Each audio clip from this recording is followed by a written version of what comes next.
Hey everyone, welcome to my YouTube channel or welcome back to my YouTube channel. In this quick 7-minute tutorial, I'm going to show you how to get started with Google AI Studio, a free tool by Google that lets you test and build with the powerful Gemini AI model. Whether you're a student, a developer, or just curious about AI, this tool is a great way to explore what Gemini can do without needing to write any code. By the end of this video, you will know how to set up your own prompt, understand the interface, and generate intelligent outputs using just a few clicks.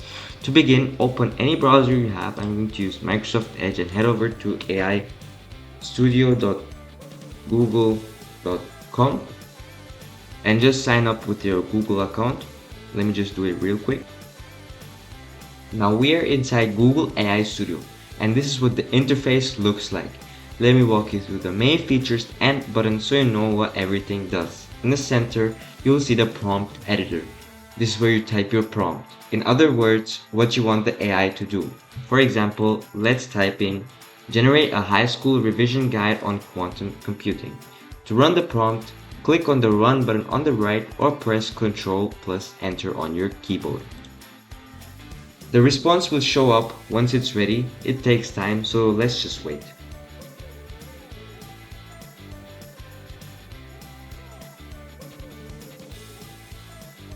And as you can see, within seconds we have our response down here in this section, and it is very well structured and very readable, and you have all the main parts at one site, so it's easy to read and easy to comprehend. And it even gives a source, which is very helpful. And on the left sidebar you have few tabs. Chat, this is where we are right now. It's for testing prompts and chatting with the AI. You even have Stream, where you can chat with the AI. It's for longer or more real-time conversation with the model. You can turn on your mic, share your screen, or even turn on your webcam. Then there is Generate Media, if you want to generate images, audio, or lyrics video, or even just simple videos. Then there is also Build, for creating advanced flows or using AI in apps. There's also History, where you can view and reopen past prompts and projects. You'll also notice a toggle for enable saving. Turn this on if you want to save your work automatically. I have it turned off right now. Now I'll show you how the stream option works. You'll find it on the left side. Just click on Stream. It almost looks like a chat window, but it's built for faster back and forth conversation. You can keep asking things without restarting your prompt every time.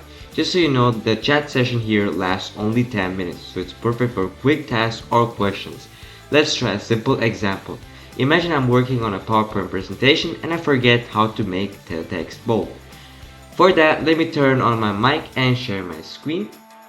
Share screen, so just press on share screen, and if you want to share a specific window, you can select that, or if you want to share an entire screen, press on entire screen, and then whatever screen you want to share, and press on share. How do I make text bold in PowerPoint, Gemini? To make text bold in PowerPoint, first you need to select the text that you want to make bold. Then go to the Home tab in the ribbon and look for the B icon in the font group. Click on that B icon and the selected text will become bold. Nice and easy. Now let's ask another one.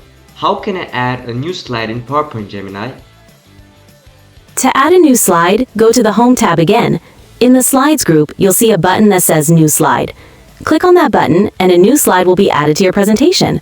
You can also choose a different layout for the new slide by clicking the drop-down arrow below New Slide. Thank you, Gemini. You really saved my day. You're very welcome. I'm glad I could help. If you have any more questions while working on your presentation, feel free to ask. And yeah, if you want to stop the stream, just disconnect, press on this X, and it will automatically end the stream. And you can ask things like, how do I insert a photo? How do I change the background? Or even, what should I name my first slide? Like, you can ask it anything you want help with. This is really useful when you're working on something and just want a quick help without switching apps or Googling stuff. And you can keep the stream running while you work. and just ask questions as you go. Super simple, super fast, and it's really helpful. On the right sidebar, you'll see the Run Settings panel. Let's go over each section briefly. At the top, you can choose your model. In this case, I'm using Gemini 2.5 Pro, which is great for advanced tasks. You can also use Gemini 2.0, Gemma, or others like Learn LM 2.0. For now, let's just stick to Gemini 2.5 Pro. This is the token count below. It shows how much text your session has used. You have a lot of space, so don't worry too much about this at first. Temperature is the next setting. So what this does is it controls how creative or predictable the AI's responses are.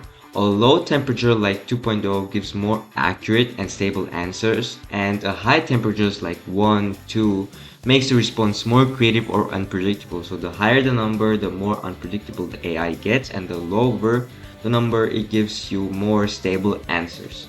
Let's just stick with let's say 1. Then there is media resolution. You can pick between default, low, or medium. Let's just stick with default. Now under tools, we have several options. Structured outputs helps format your results neatly, especially if you want JSON or code.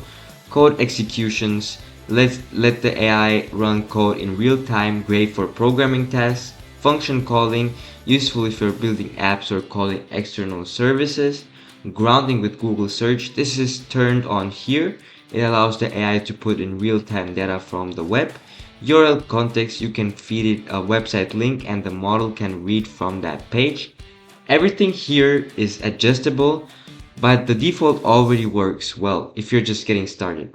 Once you're familiar with all this layout, all you need to do is experiment. You can type in any question or task in the prompt box, run it, and see how the model responds. If you find the brightness a bit overwhelming, just simply click on the setting icon above, and from there you can toggle between the dark theme and the light theme. I personally prefer the light theme. Another important thing everyone should know is how to save the output. For that, simply click on the save icon and it will be automatically saved and you can view it under history. You can even share your sheet to a friend. To do that, tap on the share icon and send it to your friends. And that's it. You have just completed your first hands-on session with Google AI Studio. In just few minutes, we opened a new project, wrote the prompt, explored the sidebar tools and settings, and generated a real response using Gemini. From here, you can try writing your own prompts, testing AI behavior, or even building mini tools or assistants. You can also explore the prompt gallery to find examples, templates to build from. It's a great way to learn more advanced uses. Thanks for watching. If you enjoyed this tutorial or want more AI tips, feel free to like, share, or comment. See you in the next one.